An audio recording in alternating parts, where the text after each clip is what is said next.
All right. Hello, everyone. Thanks for attending today. We are very fortunate to have John Tanzer from WWF here to speak with us. Before we allow John Day to give an introduction, I'd just like to quickly acknowledge the Bindal and the Wuguru Kaba peoples as the traditional owners of the land and waters where we live and work, and honor their elders past, present, and emerging. Two little bits of housekeeping. John Tanzer is going to speak to us for about 25 minutes. And at that point, we will open up the floor to questions. We're going to try to make this as interactive as possible to eliminate some of the fatigue.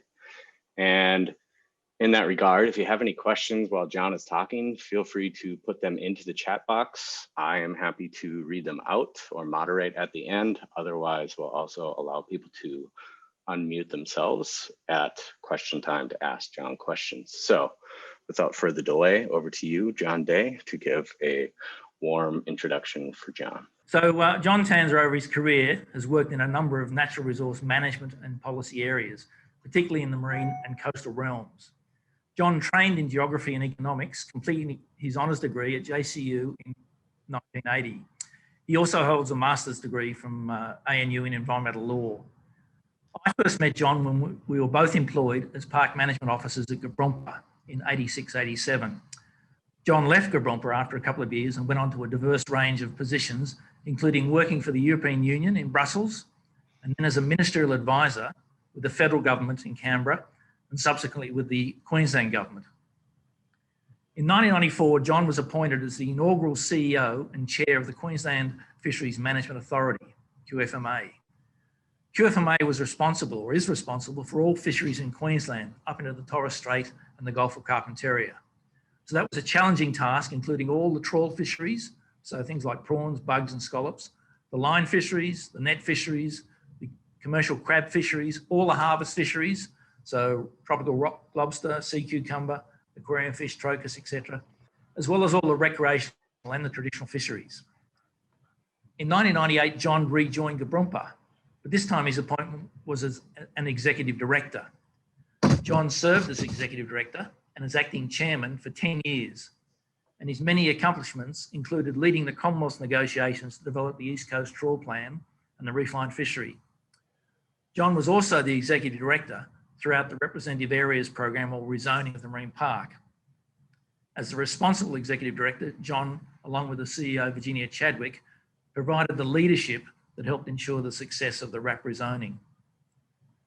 When the Coral Triangle Summit was held in Bali in 2007, John represented the Australian government. John then went on to work for various NGOs as an advisor for the Coral Triangle Initiative between 2008 and 2011. In 2012, John joined WWF International as their director of their global marine program.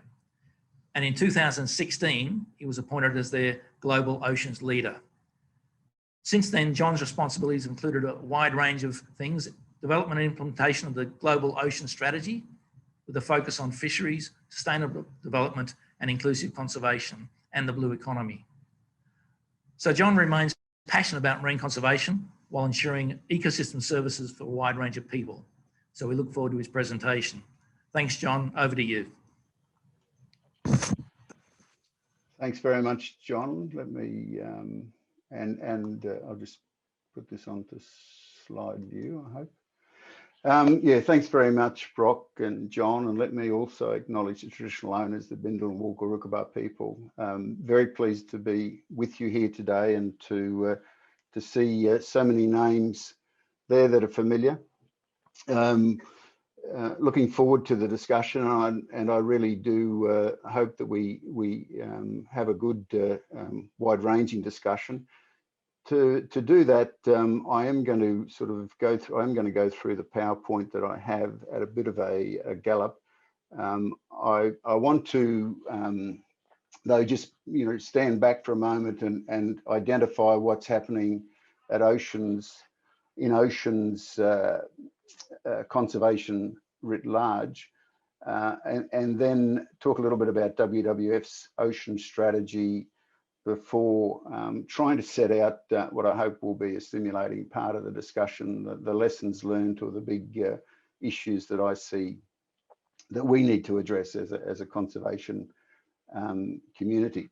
So my job really entails three things. If you put aside HR and finance, which I'd love to do permanently but can't, but if we put aside them for the moment, it's really involves advocacy and building political will around action, and that mainly involves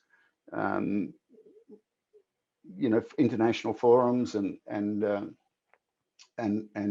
meeting with leaders from various countries.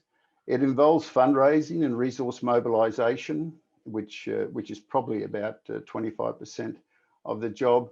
And then the part I enjoy most and most interested in is delivering on-ground conservation, particularly in the south and east, where most of our on-ground conservation in oceans is focused. So I just wanted to make the point, and as John was going through that, it's obvious I've been around for a long time, but to make the point that there is indeed increasing global attention and followed up by commitment in the ocean conservation space. Now, some of that is for reasons of decline and increasingly getting close to the edge, and particularly being driven by concerns around climate, the ocean climate nexus. But let's look at it positively, because if we don't have the attention of leading policymakers, of governments and big business, then our tasks are not going to be possible in terms of rebuilding the ocean. And I use the word rebuilding ocean health and ecosystem health purposefully there. There's a number of, I think, interesting trends that I haven't seen discussed so broadly, openly, or such detail. And some of it's, let's say, old wine and new bottles, but that is not necessarily a problem. As long as those bottles are coming to the table, it's still useful. This discussion around oceans, climate, nature, and unfortunately COVID-19 has sharpened some of that, but certainly that discussion is occurring. Community-led management, the rights of communities, the need to engage communities, the understanding that you can't have coastal resilience without resilient coastal communities. I mentioned ocean climate, blue economy, where they're arguing about what a sustainable blue economy looks like, as opposed to one that's trying to squeeze more out of the oceans. The issue of building back better, which major multilateral banks are all looking at, and governments post-COVID, as COVID starts to come into a better place, if that's the correct term, then the need to really focus on rebuilding resilience is very much to the fore. The importance of blue capital and infrastructure, natural infrastructure, nature-based solutions, yes, in the climate space, but much broadly in the economic space. And what I'll call a values-based approach to fisheries, a broader approach to fisheries, which is not just about ecosystem management, it's also about values in terms of equity, access to nutrition, rights of people, climate, and of course, human rights more broadly. So just quickly on WWF's Oceans practice, as we call it, which is basically our network. We have about 63 or 64 officers working in all the different ocean environments around the globe, from the poles, north and south, to the tropics. We have a concentration, I guess, in Europe as part of the legacy of WWF and its origins, but also, as you can see from that map, a concentration in East Africa, Mesoamerica, and Southeast Asia, South Pacific. We have a fairly expansive goal, which is around productive and resilient ocean ecosystems, sustaining human well-being and conserving biodiversity. Now, the point I want to emphasize here is, if you were looking at that, say 10 years ago when I first went to WWF, it was very much weighted towards biodiversity and nature, and the human part of it was nowhere near as strong. I think over that time, there's been a very sensible, a very important development of understanding that human well-being and an inclusive approach to how we go about our work is essential to being able to achieve biodiversity conservation. Two outcomes, one to do with 30% of coastal marine ecosystems critical habitat, and the other outcome to reduce the number of unsustainable fisheries. So this is 2030 that this strategy is orientated towards.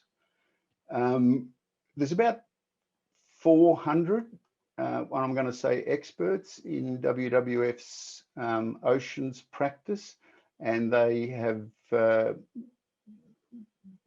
been organised or self-organised in a way into these major thematic areas: resilient coastal habitats, coastal community-led conservation, plastics, sustainable fisheries, and sustainable blue economy. So that's a structural issue, but it gives you some idea of the focus.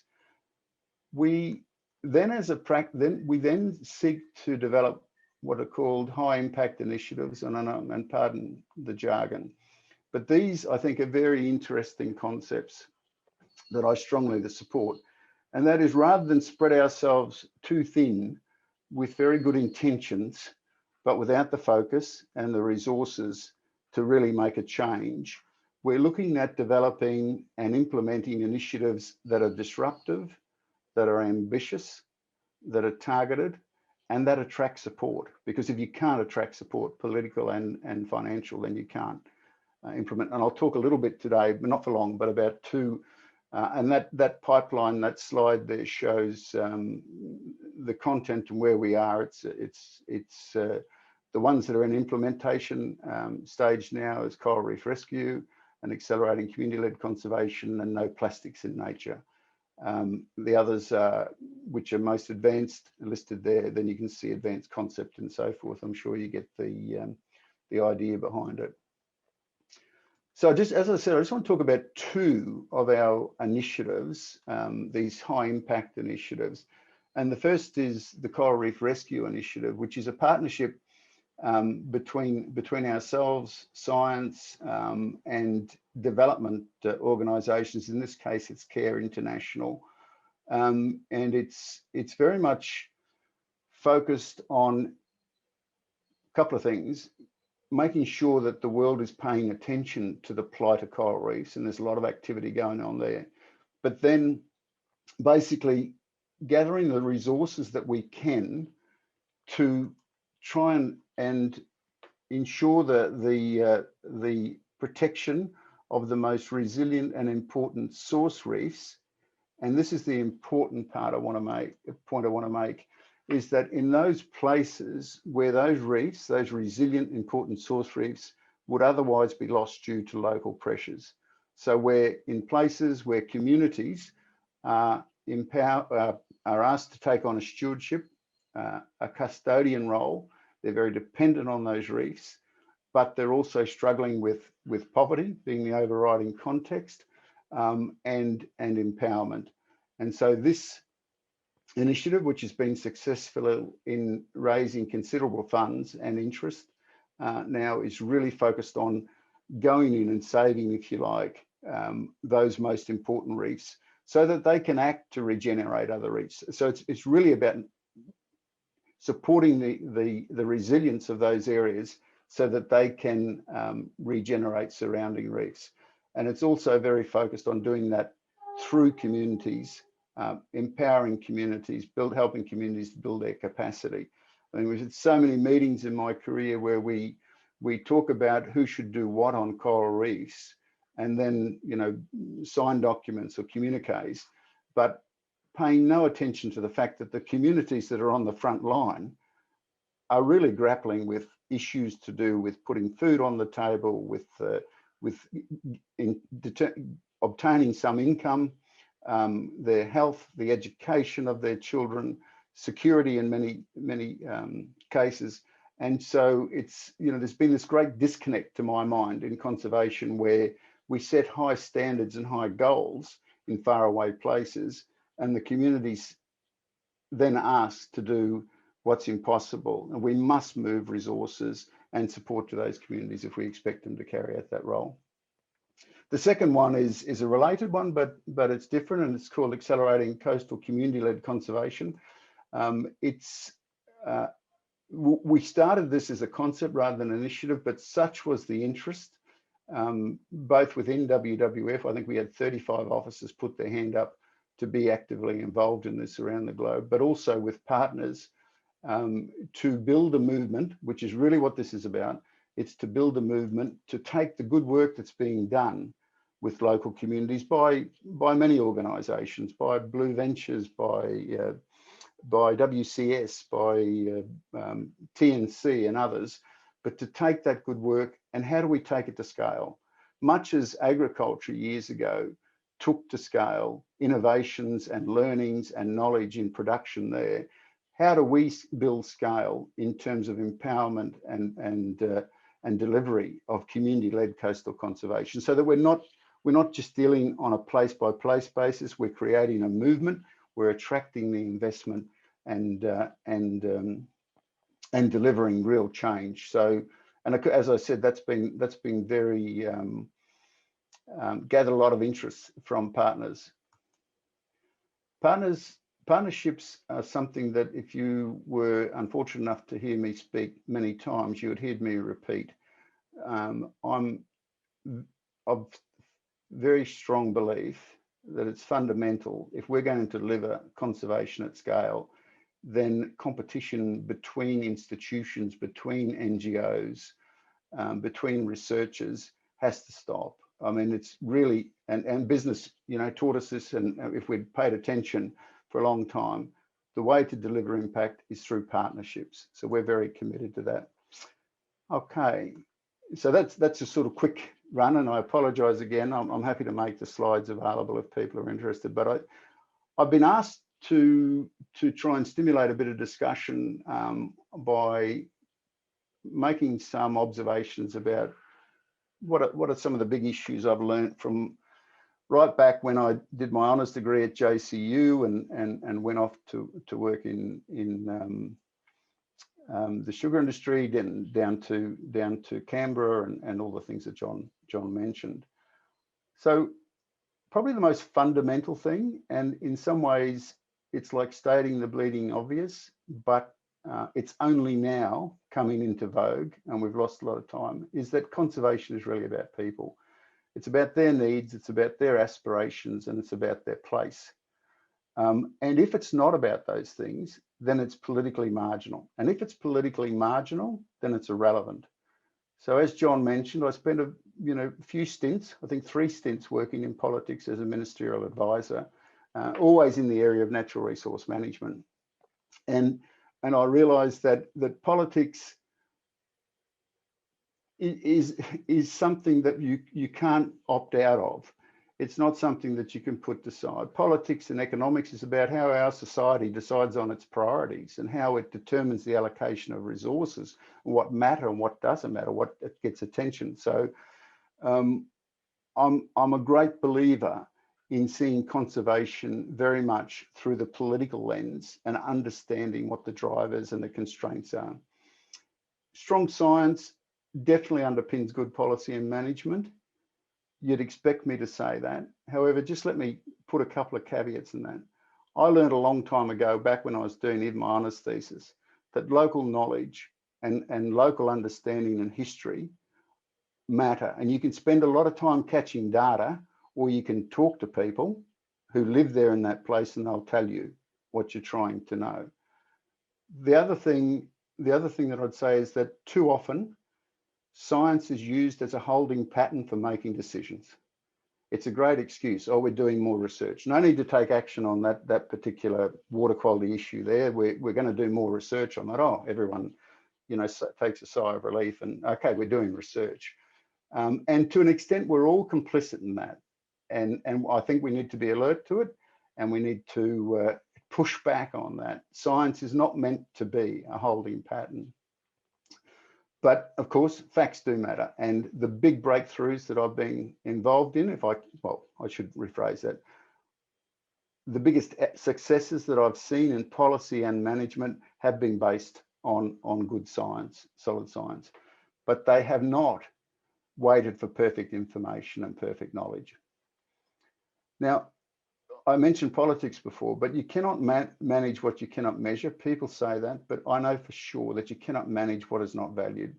So the economic framing and the dividends that come from conservation need to be well measured and need to be articulated as such. We need to speak the language of economics and not just the language of biodiversity in isolation. Marine and coastal conservation, to my mind, is really suffering from an expertise and research imbalance. The solutions lie in a multidisciplinary approach. You'll understand that. I think if I looked at those 400 people working in WWF, there's a strong, I know there is because I've done the people and places analysis, there's a strong bias towards biophysical sciences. And I would go out on a limb and say that of that 400, we probably have 1 or 2 political scientists, and probably, you know, I know the figures are there, but far lesser number of social scientists, including economists. And I think that's a real problem that needs to be an imbalance that needs to be addressed.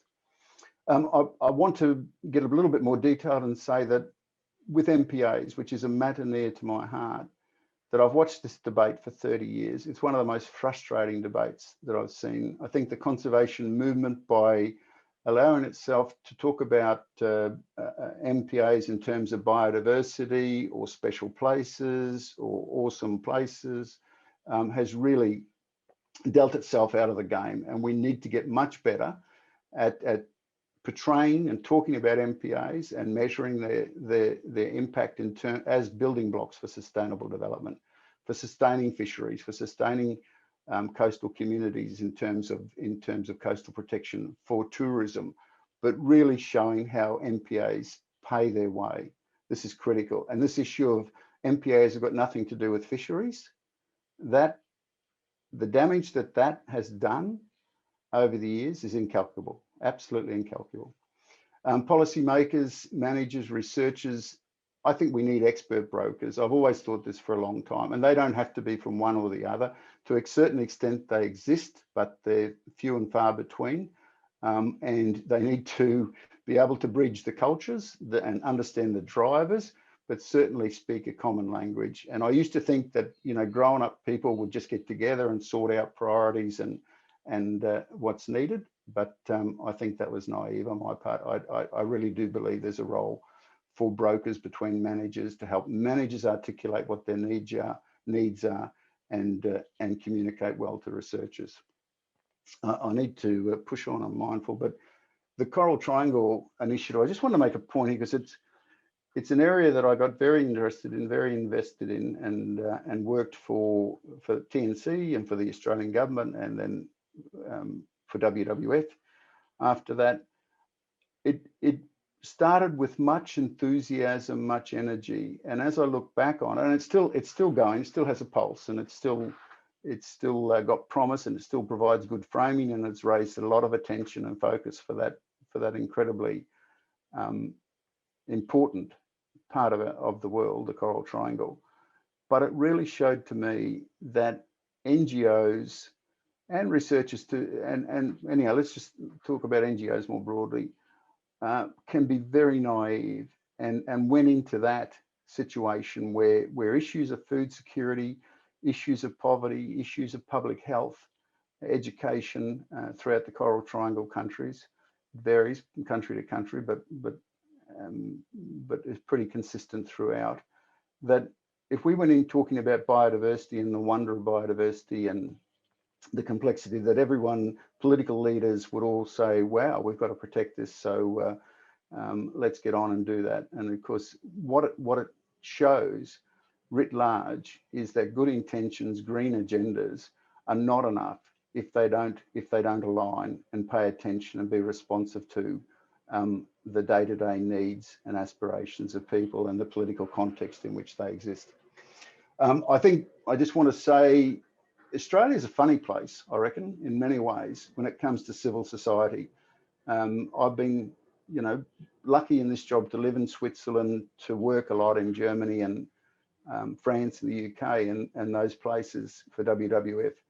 And in all of those places, particularly Germany, Netherlands, Switzerland, France, civil society, UK, civil society, and particularly WWF, which I'm most familiar with, are seen as a legitimate, helpful, constructive, important part of the public discourse and dialogue. In Australia, we seem to have a much more partisan approach, and I think that's sad. I think, you know, because WWF gets involved in advocacy, which it absolutely has to do, then governments tend to say, well, you know, they're activists and radicals, and I think that's really unfortunate. I've seen in places like Germany, you know, they actually see civil society and NGOs as a critical part of the decision making. So it's not unusual in Germany to go to, or Switzerland, for instance, to go to a meeting with major banking, aid sector, government, industrialists, and WWF or other NGOs to be at the table. That's almost unheard of in Australia, and becoming less so as I think we become a bit more autocratic in our society. The other thing I've learned is that persistent commitment and risk, these are high currency items. They're required for the roles that we're in, and they're required probably as the most fundamental of the attributes. And I'll stop with just a plea to say on that in Australia, you know, we're very lucky, and I count myself very lucky. I'm lucky to have been able to travel around the world and visit places such as Madagascar and Timor-Leste and other places where people are much less fortunate than what we are, and that here we have, you know, considerable rights and privilege, but to my mind, it comes with considerable responsibility. And my plea to everyone is to see conservation not as an add-on or a hobby or an interest, but a must-do. And I don't think people need to sacrifice themselves on the altar of conservation, but I do think it's non-negotiable that we have a responsibility, given the crisis in the oceans and in the climate, to get actively involved. And that doesn't mean subversively involved. If you're working for government, of course, you know, you work for that institution, you need to work within that institution, and not in any way be undermining it, but always be driving for those outcomes that science has told us are so critical in terms of ecosystem health and the importance of nature supporting people. So John, I'll stop there, and Brock, I don't know how it went. I think I'm, yeah, just on the half hour. Thanks. Thanks very much. And everyone, if you I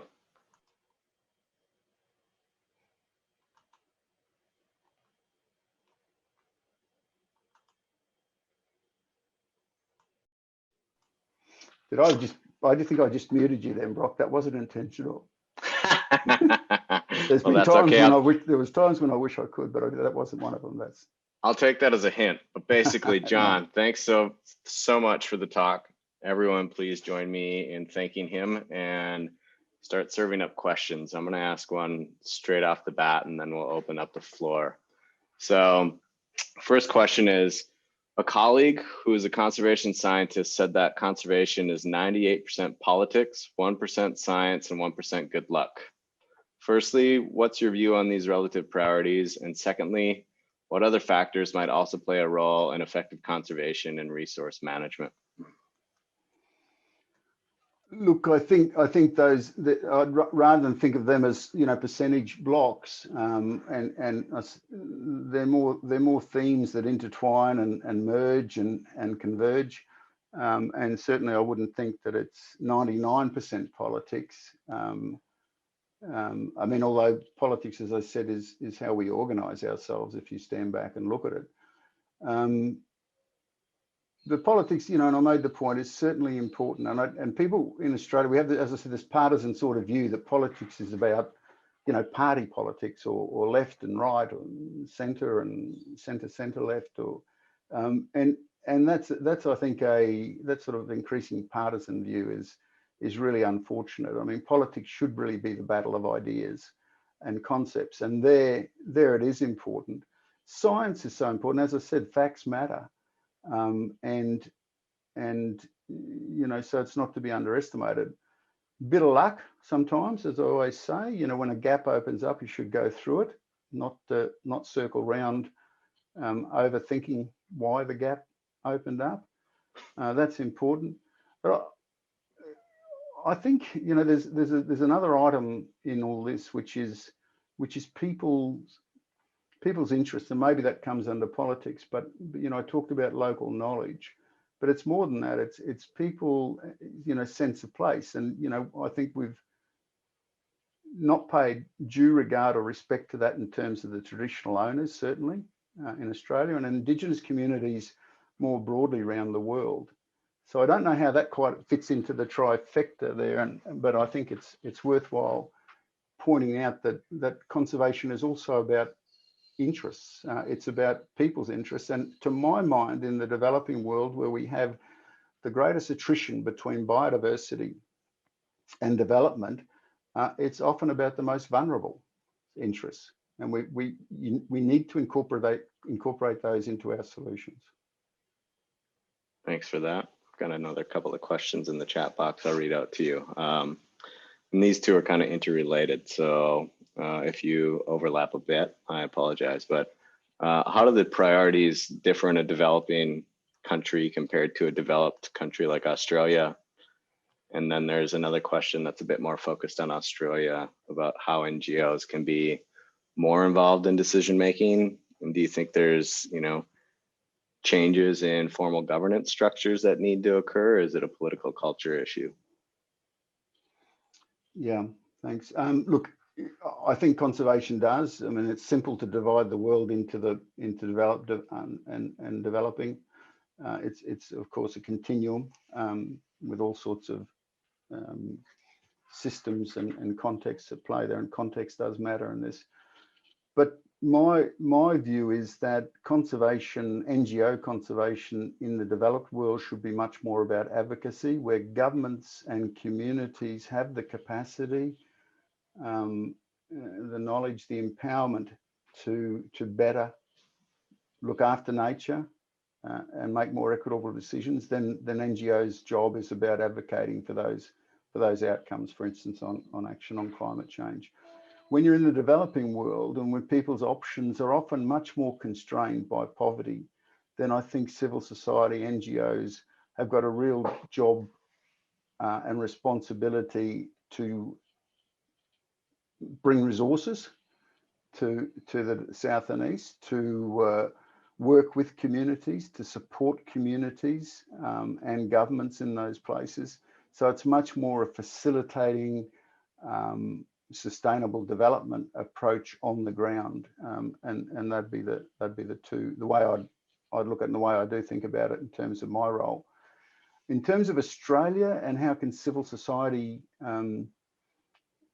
get more involved, I think you know, if you take WWF Australia, they work very hard at being involved. They work very hard at being influential. They're very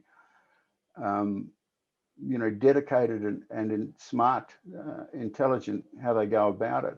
But it needs to be a meeting. I mean, governments have got to, I think, facilitate and support NGOs more, and not treat them as someone who's going to be, you know, if they're critical, then they need to be banished. That's childish.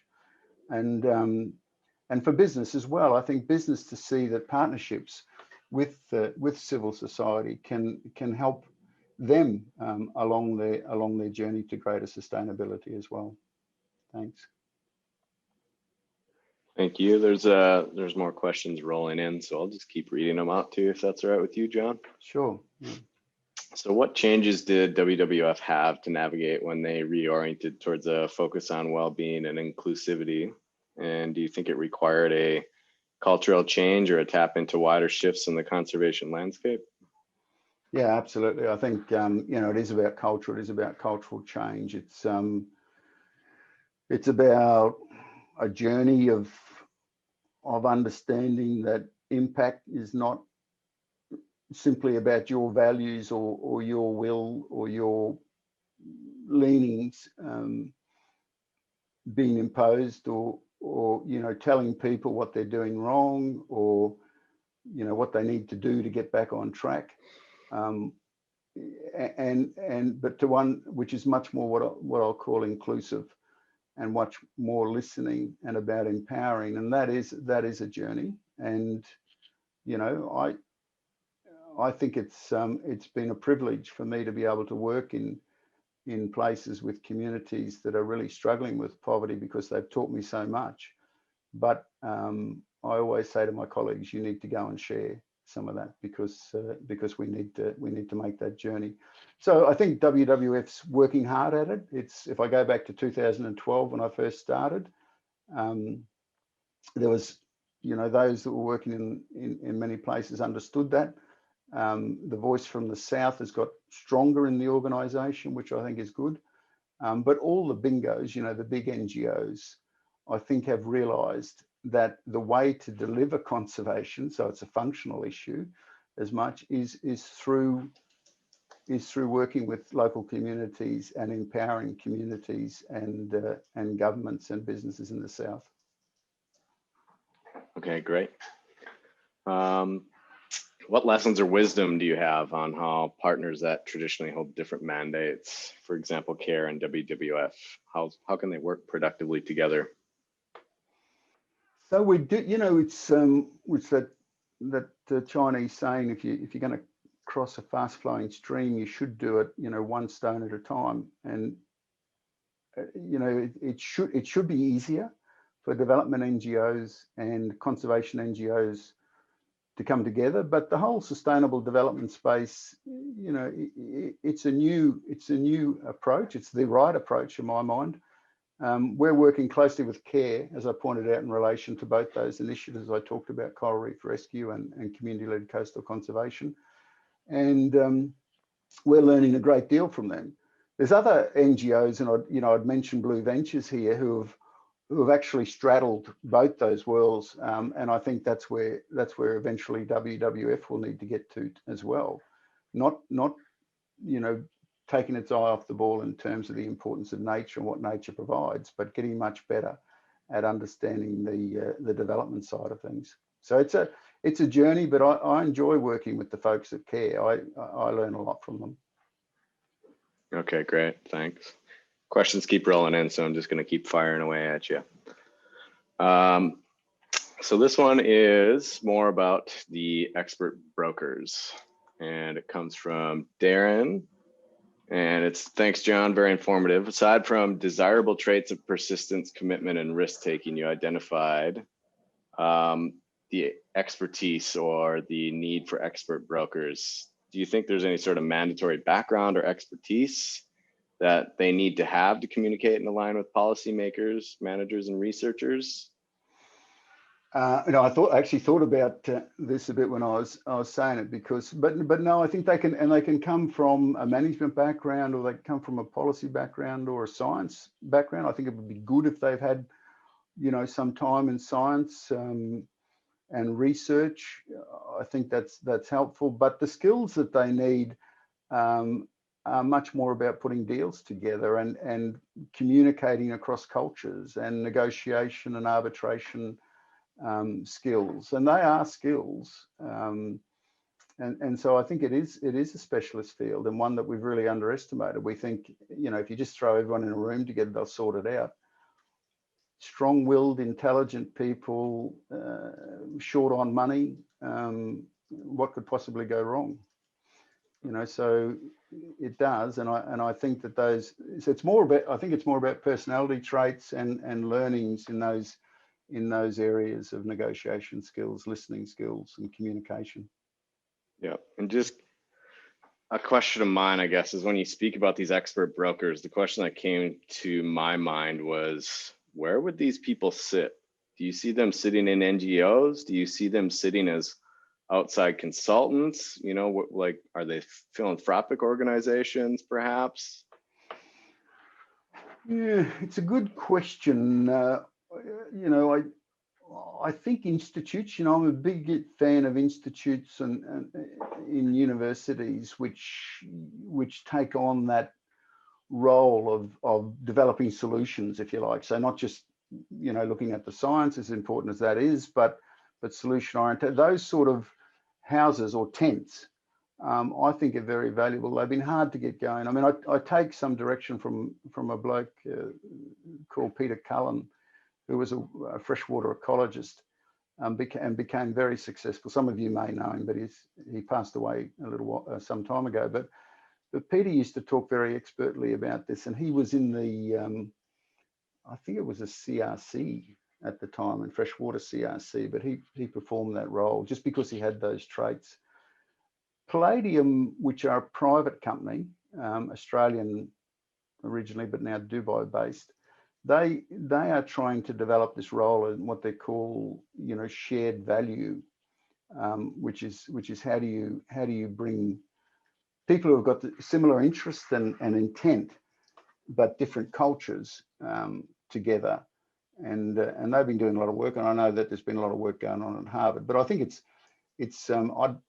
for Australia, I'd like to see some of those solution-orientated, multidisciplinary institutes at universities take on the role, because they can be honest brokers. Okay, great. All right, let's see here from John Day. Thanks first and foremost. And as you've been a ministerial advisor in both the federal and Queensland governments, and recognizing that many of those that are in on this call are keen to ensure their research helps to inform good policy, what are some ways to ensure an effective exchange of knowledge between scientists and the minister's office to inform that policy or those policies? It's a really good question. I think their ministerial advisors are key as brokers, if you like, or translators. So, I think scientists need, as I said in my closing comments, need to get involved, need to be active in whatever fora they can to try and influence.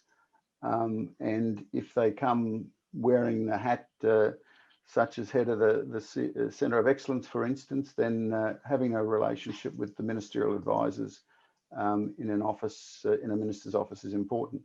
I mean, it's changed a bit since my day, I'd say as well. In my day, ministerial advisors were meant to have some expertise in the field that they were dealing in, and not so much political operators in my day. So, for instance, I worked, for a minister years ago called John Kerrin, who was very big on, he didn't want us getting involved in party politics. Our job that was there to supply good policy and make sure that it was his belief was that good policy made for good politics. And so I had that sort of background. Similarly, when I worked for Ngos in the Queensland government, he was of a similar, very much a legal mind. But it's not a partisan thing. I mean, I know with Robert Hill, when I was at Kaboompa, I wasn't working in his office, but working very closely with his ministerial advisors, that Robert Hill had a similar view that, make sure I get the facts, make sure I get advice that is non-partisan advice, and I'll deal with the politics.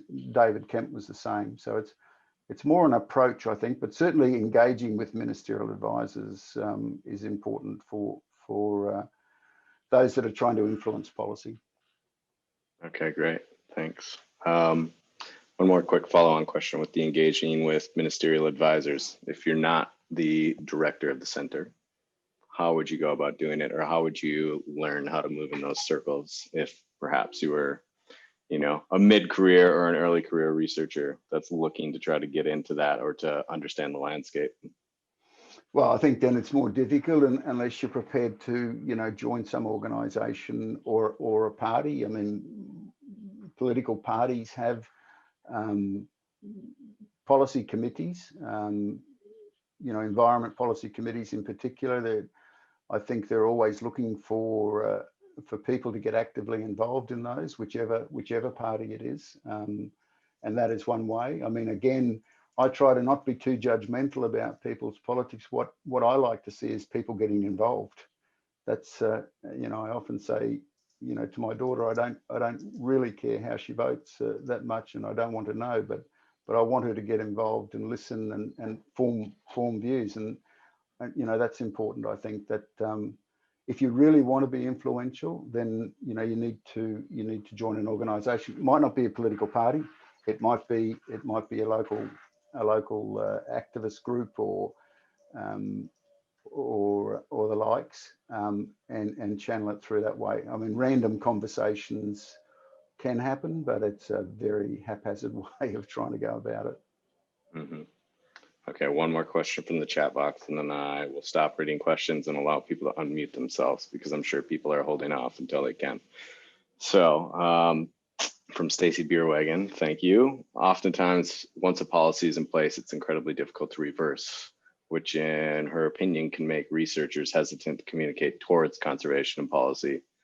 In your experience, what level of scientific consensus is required before enacting policies based from research? And do you find meta-analysis in that space useful?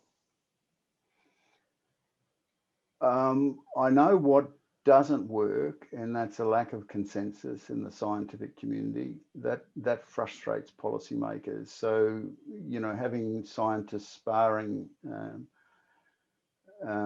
particularly in the media, with views that are contrary, despite a large body of science, that's indulgent and not helpful.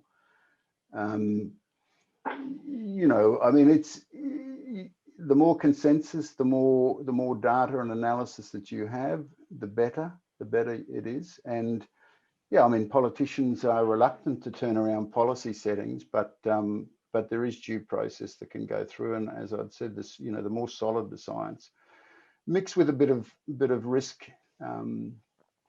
preparedness for risk taking, it is possible to go, but to get change in policy settings. But yes, it's not a quick process, and that's probably not a bad thing in many ways. Okay, thanks, John. So please, anyone that's been holding off to unmute yourself and ask questions, please feel free to do so.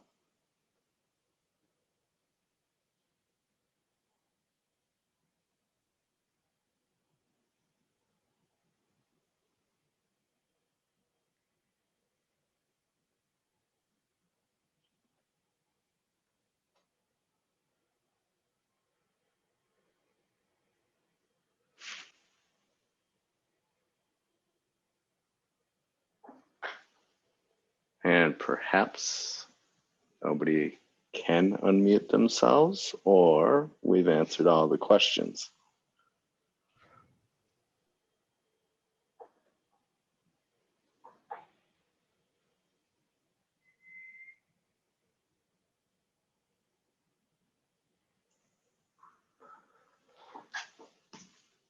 So since I don't hear anyone using the microphone, if you're trying to unmute yourself and you can't, please let me know in the chat box and we'll sort this out. But John, I'll ask you a question. In your experience, do you think the best outcomes have kind of occurred when scientists have come from the bottom and engaged practitioners or policymakers, or has it been the other way around, where practitioners go out and engage scientists? Well, you've got to have, I think, yeah, it's a good question.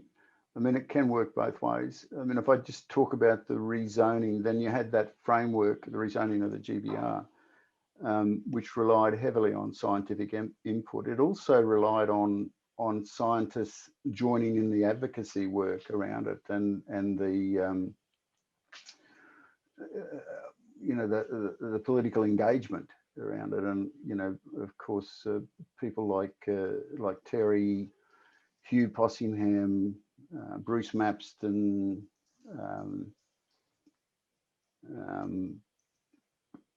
you know, Ove Gilberg, and a number of others were quite active, not in any sort of, but just, you know, standing up and giving their informed opinion based on the science. And that happened within the framework of this exercise, the rezoning of the Great Barrier Reef and the representative areas program. That was extremely useful, extremely difficult. I will just say that you know, as I tried to say, perhaps not very well at the end, that I don't believe in the high church of science being somehow removed from the day-to-day challenges and societal issues that are presenting particularly as threats to human well-being. I believe that scientists, just like all of us, all have a responsibility.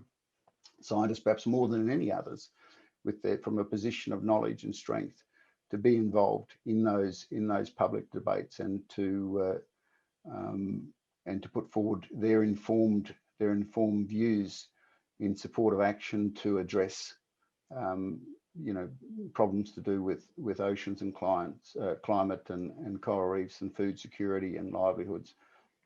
So, you know, I think, I mean, I remember years and years ago at a Coral Reef Society meeting, when I was much younger and more naive, standing up and saying that I'd like to see the Coral Reef Society get more heavily involved in problems of overfishing the Great Barrier Reef, and I wondered why there was this stunned silence in the audience, and you could hear a pin drop. And you know, at the bar, I was a cut a lonely figure standing there having a drink on my own, and there was this great debate though raging on the floor, that people were saying this is outrageous. This person telling us to get involved in political issues. We're completely objective and agnostic when it comes to these issues. You know, we don't have a view, and I just, you know, I think that's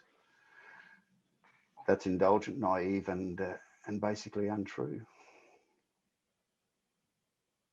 Thank you very much for that. I am going to read one out. Thanks, Andrew Chin.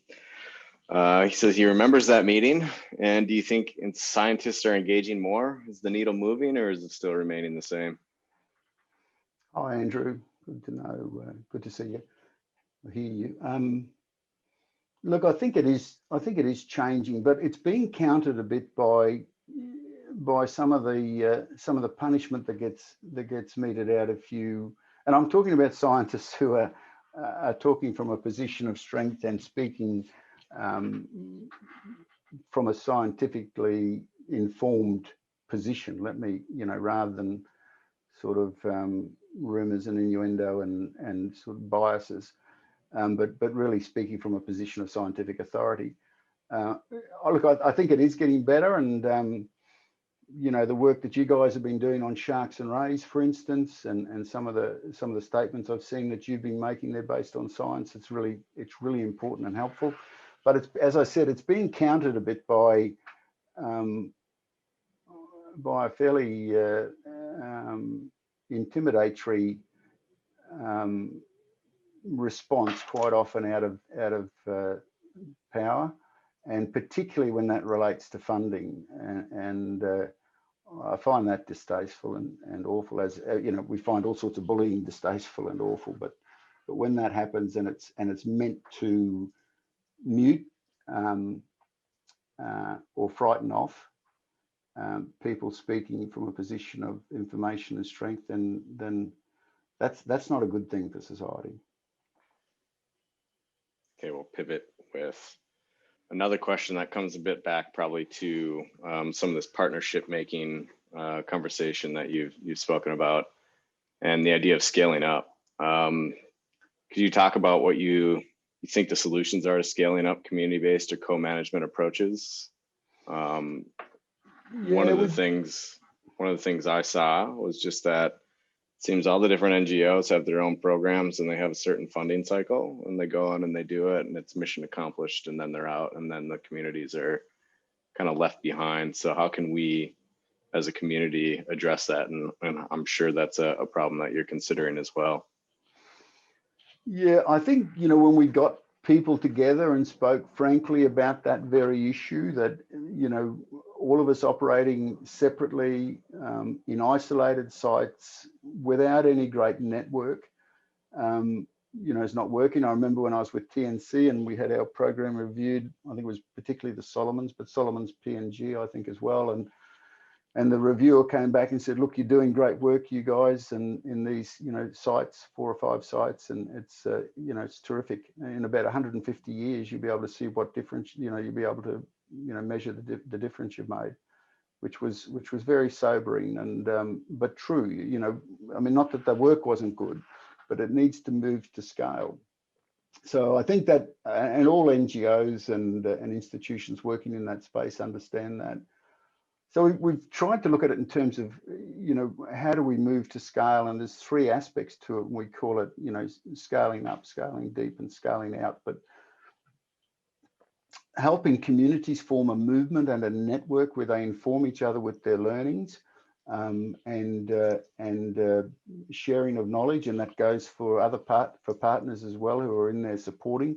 So building that network of information and experience, and what does success look like, and what's worked and what hasn't worked. So that's one part of the initiative.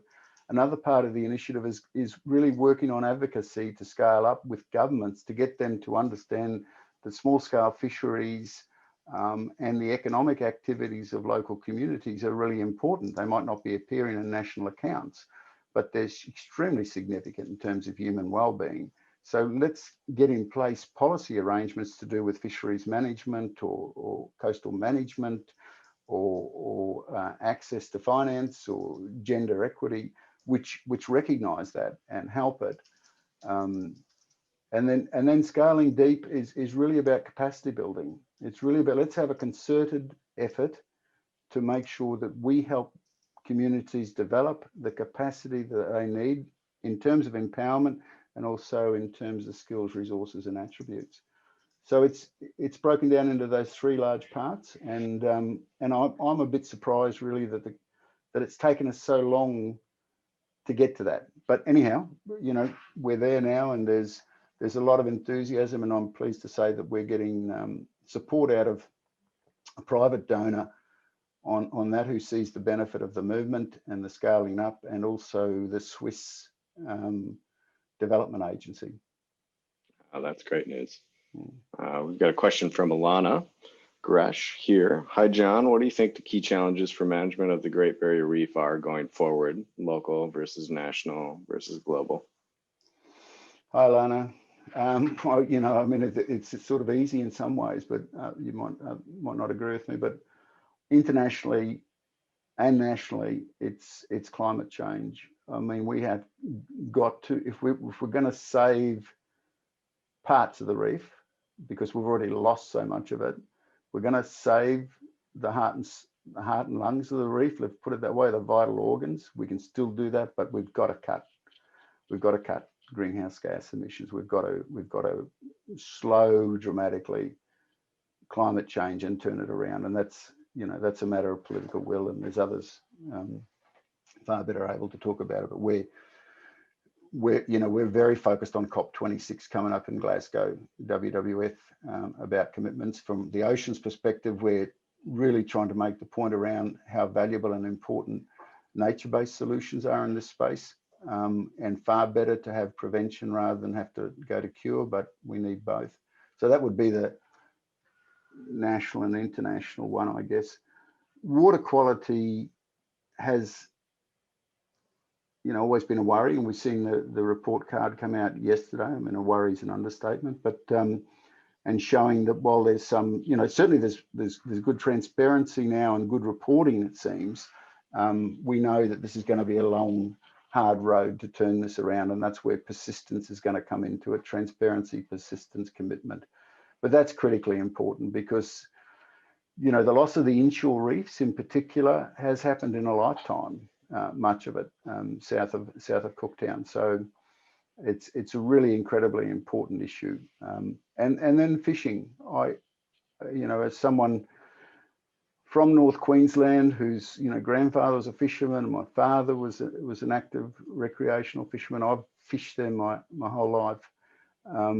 I've just seen the growth and effort, and whilst the rezoning, you know, certainly has helped with that, I think that in particular the growth in recreational effort and the impact that that's having on fisheries is a real challenge that is often underestimated. I think, you know, there was this view, oh, we've got the green zones in place, therefore fishing's, you know, automatically sustainable, and that's not the case. I don't believe that's the case. All right. Well, I know we're about a minute over your time already. We have one more question. Perhaps you'll be able to address for us before we'll say goodbye and thank you once again. And that comes from a bit more of a scientific angle. As a scientist, what do you think the most efficient way of writing and publishing a paper is to make it accessible to NGOs and other stakeholders involved in conservation like yourself? Is it sending it directly to people in WWF and hoping that it gets uptake? Public outreach? Certainly extension. I think, you know, publishing and thinking that somehow, you know, people are going to be reading it at the bus stop the next day as they wait for their bus.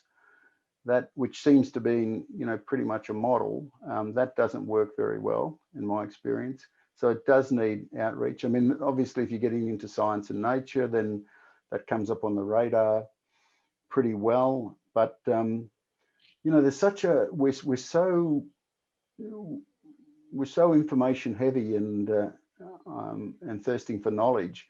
There's got to be a better way than simply leaving it with journals. I mean, publishing is important, don't get me wrong. That's where we get the peer review. That's where we get the rigor. But how we translate that to NGOs, I think, or how NGOs access it, you know, it's that could be much better. I mean, I've at times asked, you know, different researchers to do, you know, could they do an analysis of the top 50 papers in the last, you know, 20 years of major significance for oceans, and everyone's too busy to do it. But that sort of analysis and summary would just be, I think, a very powerful thing. I mean, there's so much good science going on out there that a lot of it's just going through to the keeper and not landing on fertile ground when it comes to policy management and advocacy. Okay, perfect. That is, I believe, a great thing to end on. So unless anyone else wants to get courageous and unmute yourself, please join me in applauding and thanking John for making time with us today. And we look forward to hopefully hearing from you soon. Thanks very much, everyone. Thanks for your time and all the best. Thanks, John. And thanks everyone for attending. We'll see you all next week.